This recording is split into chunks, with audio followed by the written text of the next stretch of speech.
Welcome to Michigan in Focus, powered by thecentersquare.com. This episode features a piece by Center Square, Michigan reporter Scott McClellan, headlined, quote, Michigan Supreme Court dodges drone privacy question, end quote. Here's the story.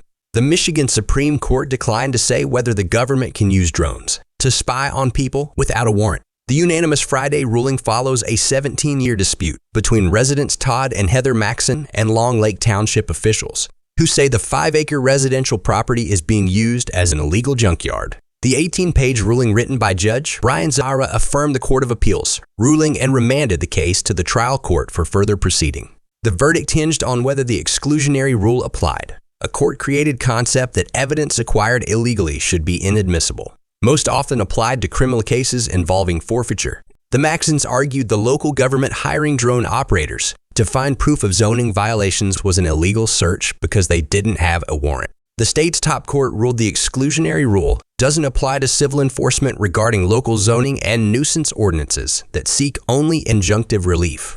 Zahra wrote, quote, the contemporary understanding of the exclusionary rule is that it is a judge-made rule intended to deter law enforcement misconduct in the context of the Fourth Amendment.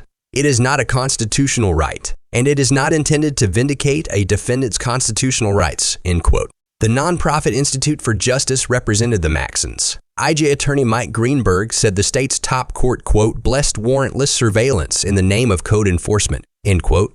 Greenberg said in a statement, quote, courts ordinarily order evidence from unconstitutional searches excluded to disincentivize officials from violating our Fourth Amendment rights. The court's holding creates a massive hole in that rule, removing that incentive for officials who pursue civil rather than criminal violations, end quote. Todd Maxon said he was incredibly disappointed by the ruling.